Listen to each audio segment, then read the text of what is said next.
Jesteśmy teraz po obiadku i czekamy na kolejną część, która będzie częścią taką typowo polową, porównawczą, gdzie są różne naprawdę warianty, jeżeli chodzi o wysiew kukurydzy, tam chyba też soi, więc zobaczymy, jak Amerykanie, którzy specjalizują się właśnie w tych dwóch roślinach, radzą sobie z wyzwaniami czyhającymi za każdym rogiem.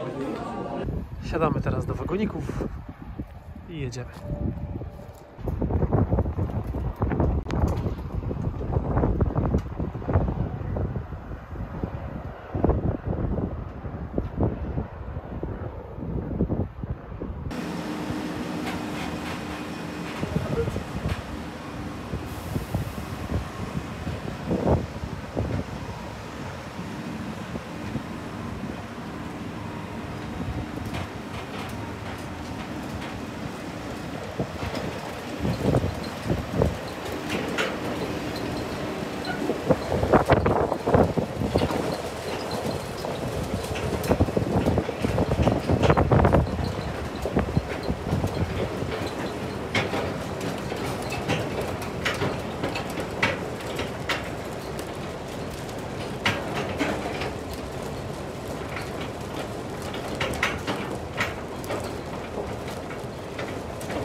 Tutaj są początki zarządzania wodą, jak działa tutaj ten tak zwany recykling. Kopali wielką dziurę i korzystają z tej wody, ponieważ puszczone jest tam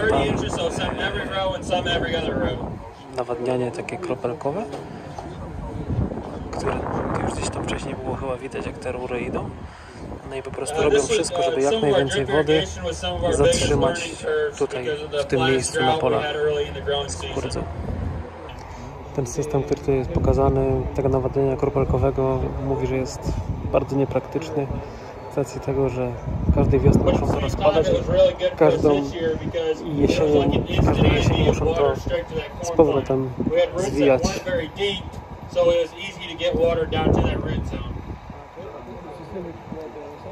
Ale jest naprawdę duża łatwość, jeżeli chodzi o to, że korzenie pobierają tą wodę.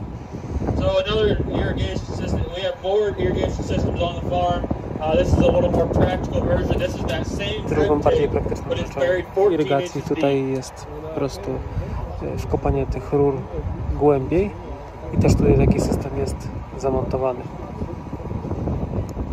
To tam powiedział chyba, że powiedział jakąś tam wartość, jak głęboko to jest, ale nie umiem wam powiedzieć, ale dosyć chyba głęboko, 40 stóp głębokości chyba, coś takiego. Jeżeli chodzi o planowanie, to pokazuje, że od 38 bushli wzrostu nawet 100 bushli z akra.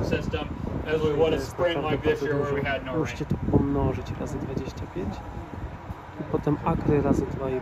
Wtedy wyjdzie wartość, ile więcej kukurydzy można zebrać z hektara. So we're talking about some of the benefits, so we'll talk a little bit about the cost. So this system will drain and feed an 80-acre field. Ale nie tylko plon najważniejszy jest, ale także koszty. Filters, everything like that. Cały system kosztował 4000. 4000. 4000 per acre? 4,000 per acre, yep. Okay. 4000 dolarów na akr. Tyle kosztowało zamontowanie tego systemu. I w to jest wliczone wszystko. Pompy, kopanie, cały system. The drip irrigation underground is good for 25 years and the rest of the system's good for a lot longer than that. Ten system, jeżeli dobrze zrozumiałem, to ten system wytrzyma 25, nawet więcej lat. Tamta część być może nie była aż tak ciekawa, bo dla nas to jest abstrakcja zupełna, jeżeli chodzi o takie nawadnianie, o takie systemy. Więc teraz jedziemy dalej. Nie wiem, co jest następnym przystankiem. Przejeżdżamy koło nowo wybudowanego systemu firmy GSI, którego też właścicielem, z tego co wiem, jest Akko, więc prawdopodobnie inna firma nie miałaby tu racji bytu. Ale jest to nowo powstały obiekt, co można było zobaczyć na internecie, czyli obiekt, jeżeli chodzi o suszenie, przechowywanie kukurydzy. Myśmy zechcieli, żeby tutaj była suszarnia. Magazyn na 17 000 bushli, ale i tak najważniejszym elementem jest suszarnia. Dwa podajniki kubełkowe na mokre ziarno i na suche. No i teraz muszę powiedzieć, że nie suszę.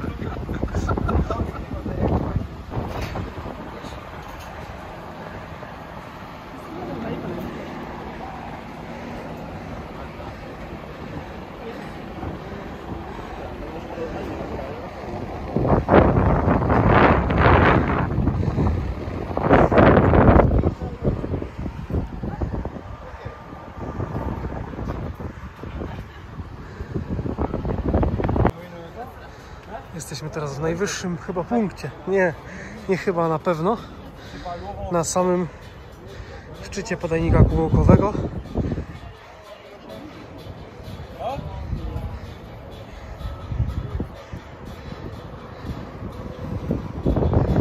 A stąd wszystko super widać.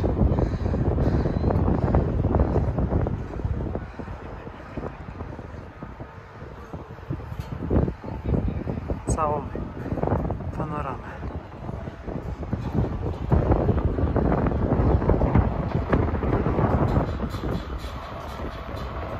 Tak wygląda z drugiej strony ta suszarnia. Nie wygląda na dużą, nie? Ale na pewno potem powie, jaką ma wydajność. Raz, dwa, trzy, cztery, 5 zbiorników. Bardzo przyjemny kompleks.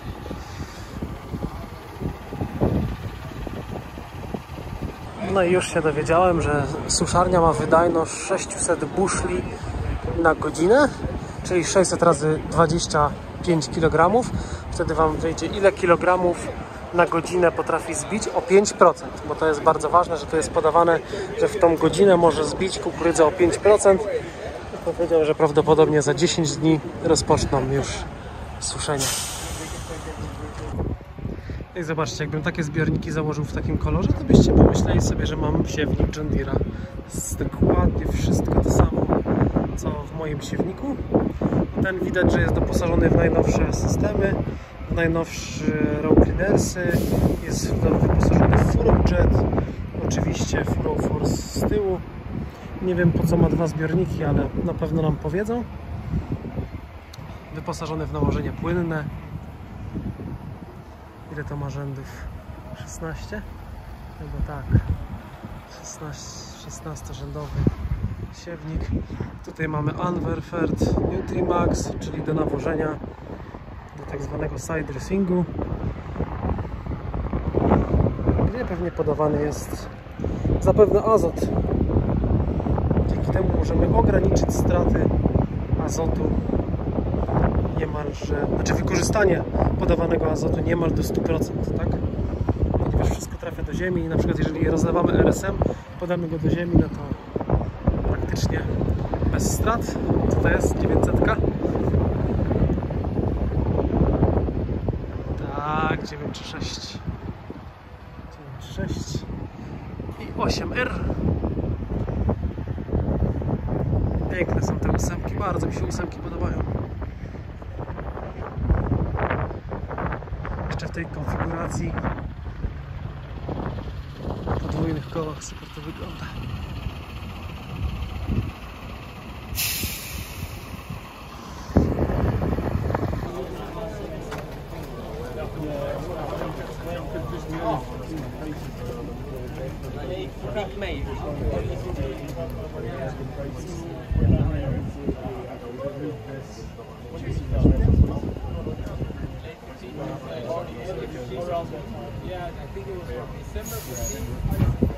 The corn behind me is corn after corn.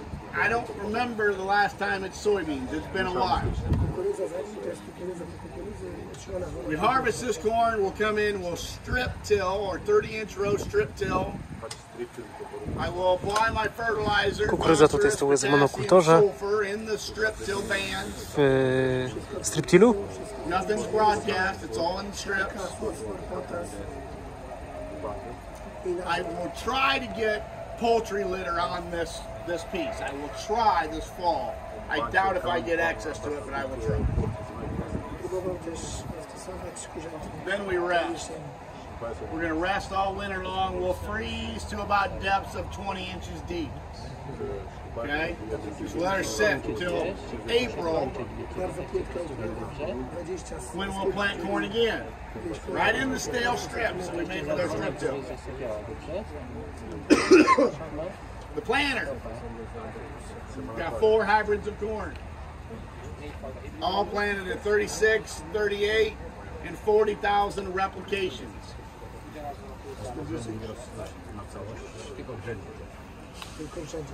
Furrow jet on the planter. 3 bands. I've got 2 tanks and pumps to go to my furrow jet. 1 tank and pump is going to go to the center of furrow jet with primarily sugars and biologicals. 1 tank and pump then goes to the wings of furrow jet. That'll give me my phosphorus and my zinc. Fosfor i cynk w jednym, w drugim produkty biologiczne.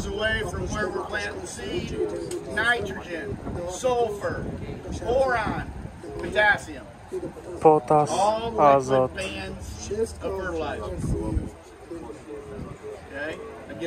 Nie mogę tłumaczyć tutaj, bo się nie mogę skupić, bo tutaj obok Damian tłumaczy dla jednego pana. We're going to side dress accordingly. We're at 7:1 nitrogen sulfur ratio. Put nitrogen on, we're also going to put sulfur on. We have very low levels of potassium on this farm. When we acquired this farm, it was low on K. 2% base saturations. And so when we plant, we're going to put additional potassium on. Even though we put it on with our strip till in the fall in the bands, we will put it on the planter as well. Liquid potassium acetate.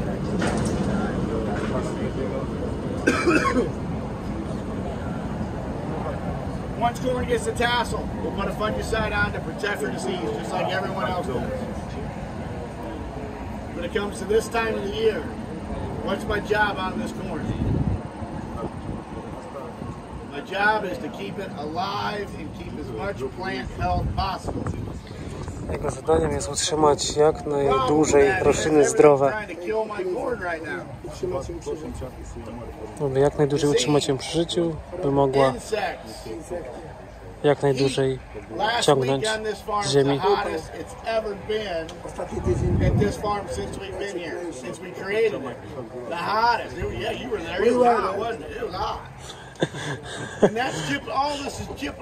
Ubiegły tydzień był bardzo upalny, który próbował zabić tą kukurydzę.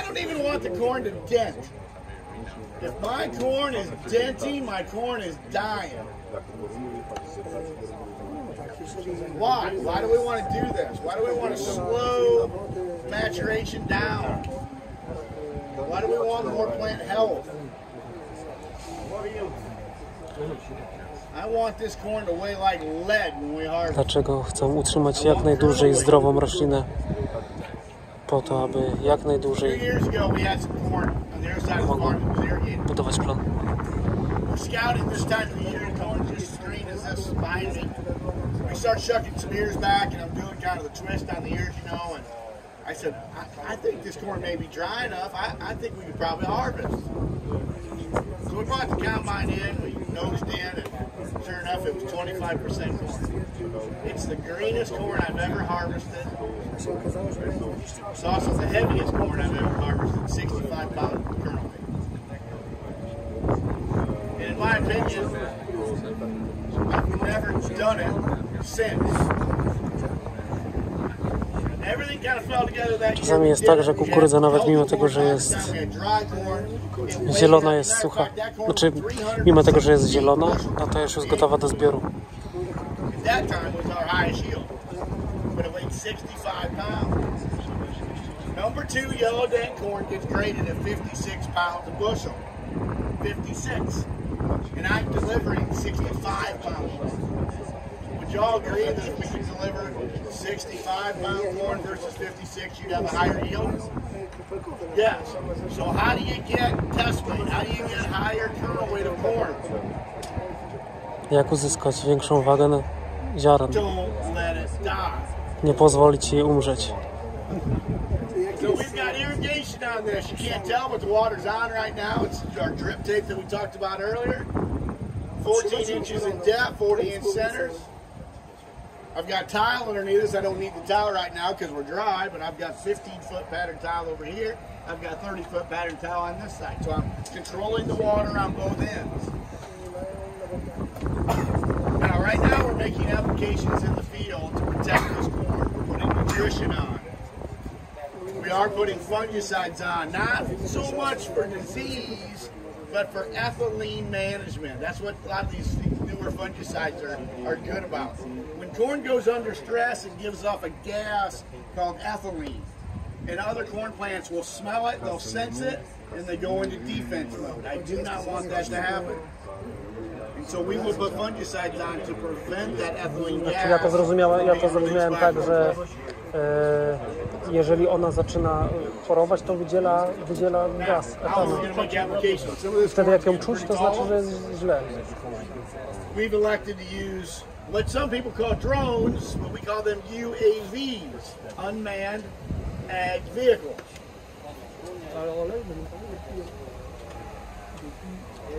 We brought this one in for the first time a few years ago, and look at the size of it, look at the tank, look at the nozzles. Pretty small, pretty small. Now they've gotten a little bit bigger. We brought this one in last year. It was to an 8-gallon tank. Much bigger machine. And this year it gets bigger yet. It's a 10-gallon tank. And I want you to look at this machine right here, this UAV, and I want you to look and try to find nozzles.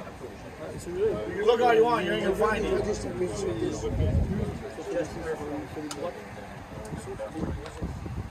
Would y'all like to see this T-40 UAV fly? Yeah. Yes.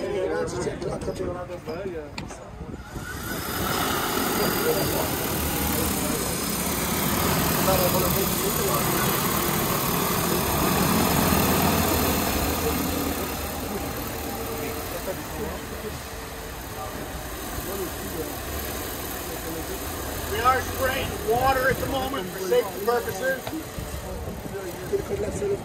We're spraying 3 gallons to the acre, 25-foot swath, 10 feet above the canopy.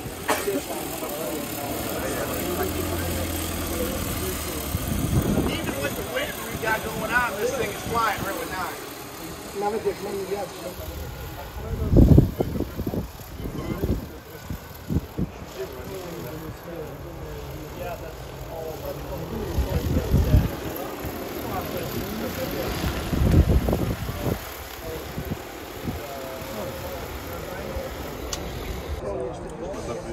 $40,000 stary. 100.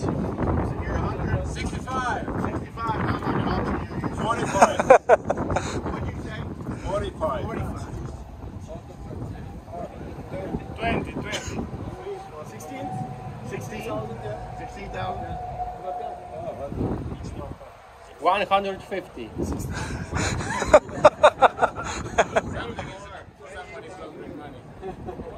When I started this whole thing. Not more than T4.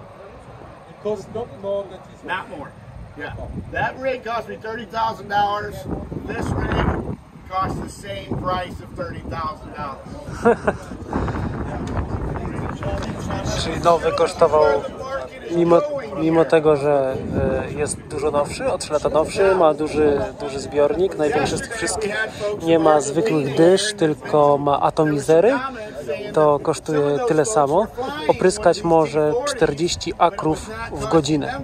Taka jest wydajność tego drona tutaj.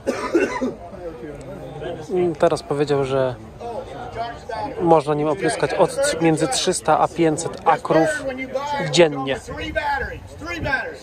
na 3 bateriach. Nieźle. We can charge it just by going inside to a 110 plug, and it'll take about an hour to charge the battery. However, you can go with a generator, 240 volt, and I'm told you can charge the battery in 9 minutes. O, ładowanie na dużym prądzie 9 minut zajmuje. Nieźle. Teraz trochę słów o krótkiej kukurydzy mającej 1,50 m wysokości. Tu jest normalna.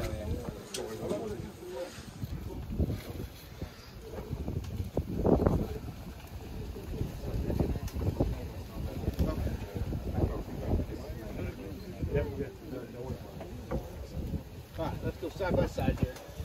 All right, so this is a new platform of corn that is going to be hitting the market probably in 2025, and it's called short corn.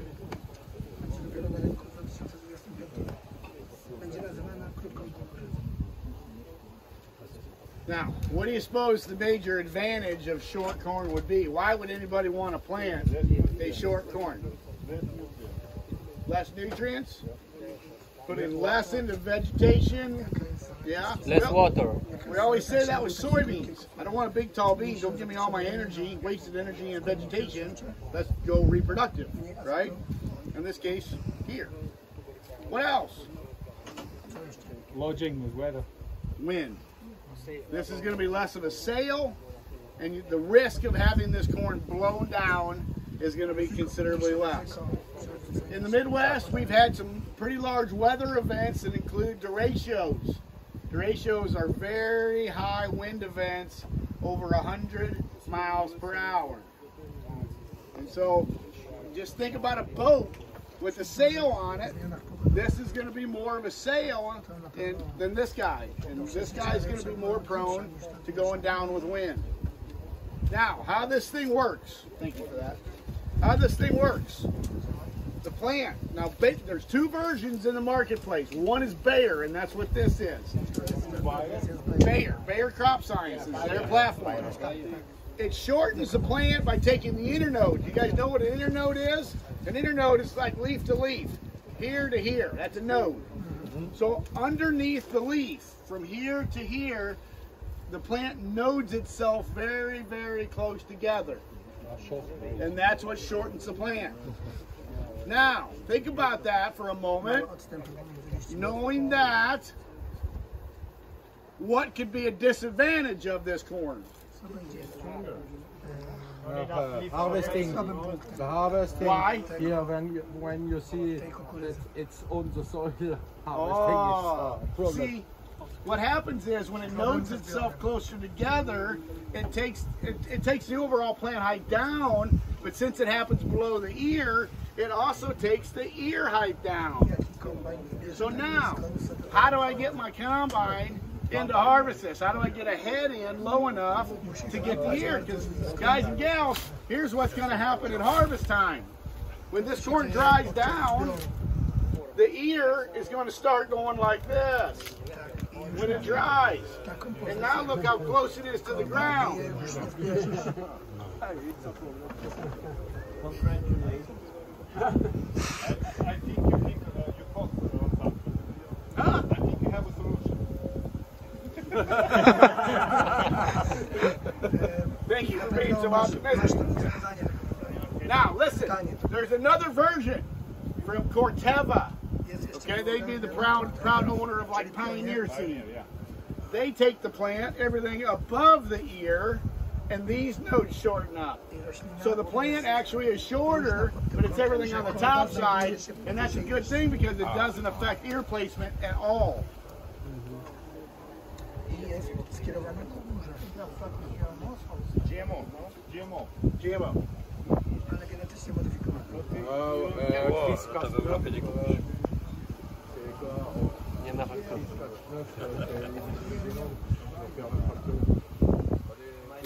Chyba, że przy małych walizkach się przewiezie. I don't believe it is. I don't believe it is. Basically, they're crossing this with old genetics that were short varieties, short hybrids. And so they're in the process here of trying to get it processed, if you will, or built into these short little packages. You can also go short.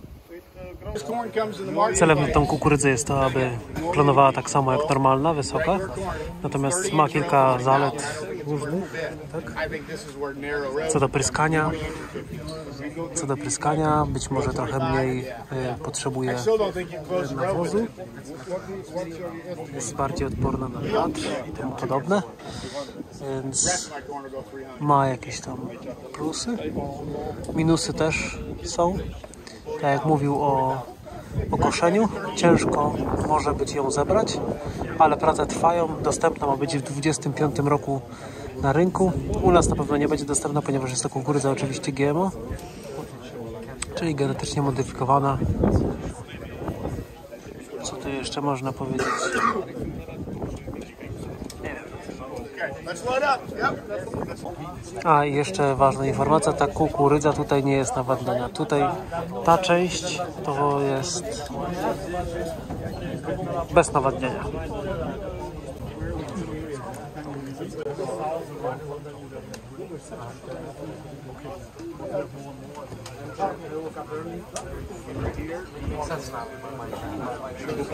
Mówili, będzie fajnie. A nie, on trzyma mi baterię dosyć, no ale no wiadomo, no. On już też chwilę ma. Alright guys, so my name is Kukurydzy. I'm part of the staff here at the farm, and I'm going to share this stop with you guys. So this stop is an at-plant dry micronutrient package on the planter. So this is where we're putting dry fertilizer down while we're planting.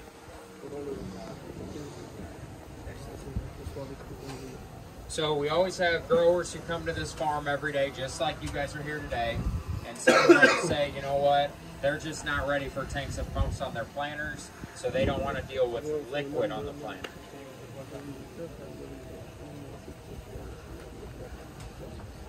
So we thought we would try to develop a solution to that where maybe they could still put some nutrients down in a dry granular form. So the engineers at Precision took this Andy box here, put it on the back of a row unit, and then we powered it by this hydraulic motor right here. So with this hydraulic motor, I can now control the rate of the fertilizer that's dispensed on the 2020 monitor in the cab. You can see this tube that drops down here from the box. It goes between the first and the second stage of furrow force. So this fertilizer is banded directly on top of the soil surface, but like I said, it's between furrow force stage 1 and stage 2, so it gets a little bit of soil incorporation. Te nawozy są podawane między pierwsze zamykanie a to końcowe, tam między te takie ząbkowane, a tylne te gumowe. Tam są podawane te nawozy. Initially, this system right here worked really well for us, but it was too big, it was too heavy, and it just wasn't really easy to manage. A nie jest łatwe zarządzanie tym. Since last year, we have a newer design of this product, so it's a lot easier to use, it's a lot smaller, and it's definitely just a lot easier to manage. So last year in testing, we tried 6 products, and you can see them all listed on the bottom of these graphs. 6 produktów było testowanych w ubiegłym roku. This Anderson's product right here on this poster is the one that really stood out the most to us. It performed the best at the 5 and 10 pound to the acre rates. Dawka między 5 a 10 funtów. Tak. You can see the blend of micronutrients that's in this product. So it's got 36% calcium sulfate dihydrate, 9% calcium, 11% sulfur, 4% manganese, and 5% zinc.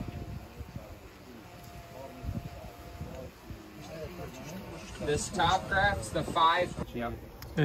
Teraz tutaj jeden z klientów zapytał się, na jakiej podstawie są prowadzone te badania, jak oni to robią. No to każde badanie jest prowadzone przez 3 lata. Jeżeli przez 3 lata przynosi negatywne rezultaty, no to po prostu nie jest to kontynuowane. Natomiast jeżeli widzą jakieś tam plusy, no to kontynuują badania w kolejnych latach. Ale żeby cokolwiek tutaj opublikować, to wszystko musi być minimum 3 lata tutaj badane. Teraz o głębokości nasion. So here at the PTI farm for our planting depth trials, we plant from an inch in depth all the way to 3 inches in depth by quarter-inch increments. And then we compare those manual depths to automated smart depth. Jest coś takiego jak smart depth, czyli on sam dobiera głębokość siewu. I to jest z tym zrobione. And when we shallowed up, we really lost quite a bit of yield. Płytkie siewy zabierają najwięcej, zabierają najwięcej z plonu.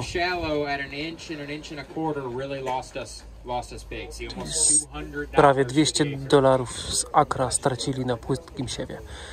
1 inch to jest 2,5 cm.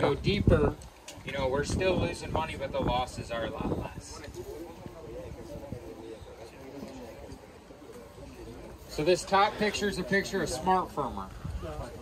Smart Firmer is also on that row unit over there. So a Smart Firmer is a seed firmer attachment that reads different soil metrics and reports them back to you in the cab on the 2020 constantly as you're planting through the field. It reads things such as soil moisture, soil temperature. No, opowiada o tym, co badają czujniki Smart Filmer. To też już wam to opowiadałem. This bottom picture is a picture of Smart Depth. So Smart Depth is an automated gear-driven module that replaces your T-handle adjustment system on your planter. So we take Czyli the automatyczne T-handles ustawienie off the planter and we put głębokości. this gear-driven module on. And I can now control the depth of my row units from the 2020 in the cab. So when we get to the end of the field, if you want to go deeper, we no longer have to get out, run back there and change all the T-handles. I can now click one button. Klikamy jeden guzik na monitorze i już mamy zmienioną głębokość siewu. Także nie ma z tym najmniejszego problemu. Nie musisz wychodzić w ogóle z kabiny. So when we're planting corn, how much of a corn kernel's weight in moisture does it need to imbibe to germinate? 30%? Right. Yep, 30%. So with Smart Firmer reading furrow moisture values, you now have a metric on the 2020 that's telling you as a farmer, hey, I'm planting into moisture or I'm not, and I need to make a change. So Smart Firmer can also relay those furrow moisture values to Smart Depth, and we can kind of work in an automated system there. This picture here is the 2020 customization screen for Smart Depth. So this is where I can come in here and I can set a minimum and a maximum moisture target, as well as a minimum and maximum depth target. So I can come in here and say I want to plant in 30% moisture, nothing drier. Na monitorze możesz sobie ustawić maksymalną wilgotność i minimalną wilgotność gleby i te czujniki Smart Filmer będą to badać i będą dobierać automatycznie głębokość siewu każdego rowka. Możesz sobie zaznaczyć